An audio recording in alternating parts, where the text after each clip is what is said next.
Hi, I'm Ray Grijalba, And I'm Anne-Marie Grijalba. and this is The Joy of the Faith.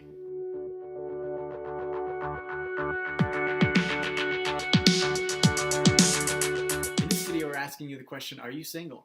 Because if you are, we have 3 things that we want to share with you that allow you to have the best relationships possible. And we're making this video right now because as we get closer to Christmas, all those chick flicks come out and you're watching them and you're like, oh man, I didn't get those gifts, all this romantic stuff. But here at The Joy of the Faith, we try to empower you to live the most joyful life that you can every day. Yes. Not just when you have great relationships and all this stuff, but even when you're single and maybe feeling lonely. So Anne-Marie's going to kick it off with the first tip. All right, and that is building friendships.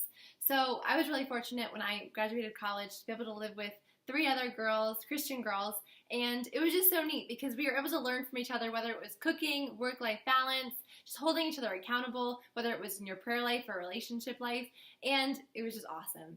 So, and then also now, even though I'm married, I'm still in a women's group that I attend weekly, and that has been such a blessing. And the group has like all different stages. Like, so there are women that are single, dating, engaged, married, about to have babies. It's so awesome, and just to be able to witness all these women just trying to become the best versions of themselves, and that's where you can really relate and learn from. So it's really neat, and it's been such a blessing. And it just also helps you to realize that you're not alone in whatever you're thinking, whatever you're struggling with at the time. Like, you have someone to talk to and relate with. Because so often, like, when you do feel like you're alone, you start to despair, and you're like, oh, I'm never going to find anyone better or anything like that.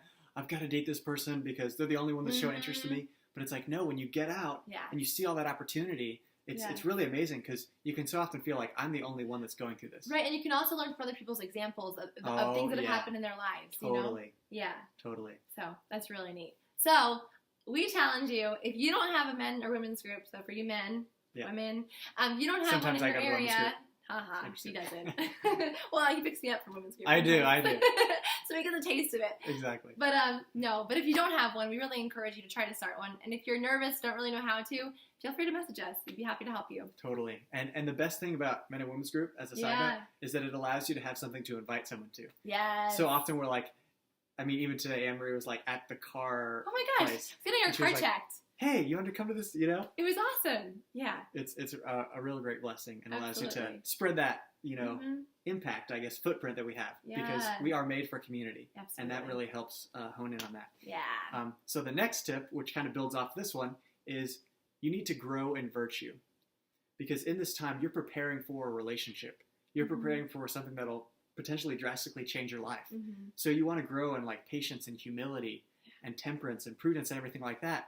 And it's really amazing because that's actually what attracted me to Anne-Marie is like her humility and her charity, like her ability to like serve other people. Like, you know, so often in life people just want to take. Right. And to have someone that served, I was like, oh my gosh, that's amazing. And someone that was always striving to be the best. That was just so cool. And it's really neat because I was actually driving home from work reflecting on what I was going to say in this video and like thinking about the things that I fell in love with Anne-Marie with. So here I am just sitting in the car in silence, just like, oh, thanks, just like so happy. So I'm really blessed. And that's sweet. It's really neat though because what happened is Anne-Marie was able to grow so much in virtue because of a book that she'd read. Yeah, I just read this book. It's called Expect a Miracle. Pretty good title, right? And it was written by a Christian author. And basically the key of the book was all about like not looking for like, I don't know, like constantly looking. And like what it actually allowed me to do was focus inward, because what it allowed me to realize was the only way that I am going to attract the man that I desire was to make these changes within myself. So like you're not looking like, oh, is this guy interested in me? And stuff like that? Right. And like I want to, so when I'm attracted to somebody, typically that's what maybe I'm lacking character in or something. Oh, yeah. And so like it made me really focus and like spend time with like prayer and just like really growing in like, I don't know, just like growing in humility, growing in like growing in my relationship with the Lord, because I want a man that's godly, but if I'm not there, like why is he going to be attracted to me? So and just like serving, like you said, like totally trying to serve others, not be so inward. So all these things that she prepared and grown in were the things that I was attracted to. So God is good. It's amazing. Yeah. And the third thing that we recommend that you do is pray for your future spouse. And Anne-Marie always talks about this with people that we meet. So. It's fun. My mom and I, we had a conversation back when I was like probably an early teenager, and she was like, Anne-Marie, you know, if your vocation is marriage, you know, it's never too early to start praying for your future husband for me, and and so that's what I started to do from that day forward. And just anytime I thought of it, I would just like talk to God, like have a conversation and be like, God, like these are the desires in my heart, and I'm sure maybe you're curious what some of those things were. I'm curious. One of them was, or a few of them were, one, a man that puts God first, because everything else will fall into place from there, and someone who has a really great relationship with their family, especially their mom, someone who's a doer, because I'm quite indecisive and I think a lot, so someone who can help me get things done, and also, of course, the general qualities that I think we all desire, someone that's trustworthy, loyal, hardworking, athletic, and so these are just some of the qualities. But at the end of my prayer, however long the laundry list was, it was always, God, your will be done. And God truly gave me the man that I prayed for and so much more. And just I want to remind you just that God has the greatest plan for you, and you just need to trust him and follow him.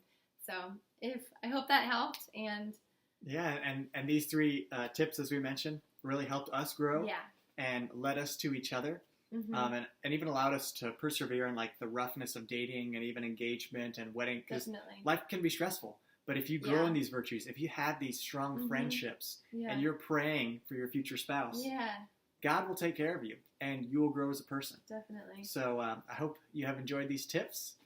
Feel free to share any others that we can highlight on at some point. And have a great day.